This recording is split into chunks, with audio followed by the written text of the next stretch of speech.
Hey guys, it's McDre. I wanted to talk to my fAnarchists and my fellow KC Wrasslin enthusiasts about some really cool stuff that's coming up at the end of the month here in April. Originally, because it's so nice in Kansas City today, I tried to take you on a nature walk with me. You know, it's a nature walk in which you walk around and notice all the cool plant life and discuss how neat it is. However, by the time that I got to an area that was secluded enough that I didn't feel uncomfortable talking extensively to a camera, it was so windy outside that you couldn't hear me anymore. Which, like, honestly, if you've been to a show with me before, you know it's pretty much impossible to drown me out. So I was kind of impressed. However, none of the material is useful at all. So you're getting a slightly more disheveled and sweaty version of me, and I hope you can bear with me because I want to talk to you about some cool stuff. So, April 26th and 27th at Spalding Hall in Alton. This is just over 2 weeks away at this point. Friday the 26th, we've got St. Louis Anarchy's Ladies Night. This is their first ever women's only talent event, and it looks extraordinary. That Saturday the 27th is PWCS Stage 1 2019, their first show to start out the 2019 season, and they have some fantastic matchups never done before in the area.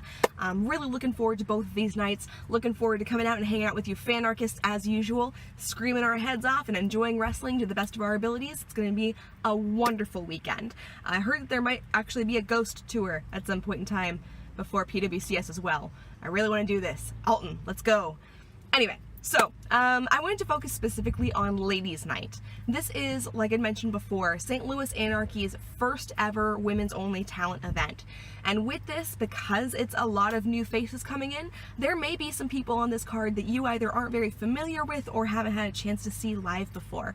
And I want to explain to you why you should be so fucking hyped for some of these names. So I'm starting out with Hudson Envy versus Kylie Rae. And I want to tell you about Hudson Envy.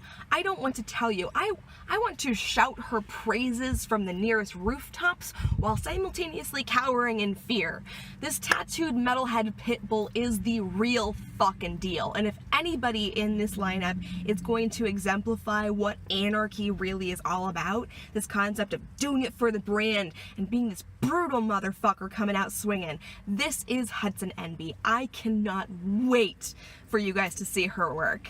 If you were looking for some other examples of some of the things that she can bring to the table, she most recently had a shot with Kimber Lee at Shimmer, where she actually picked up the W on that one.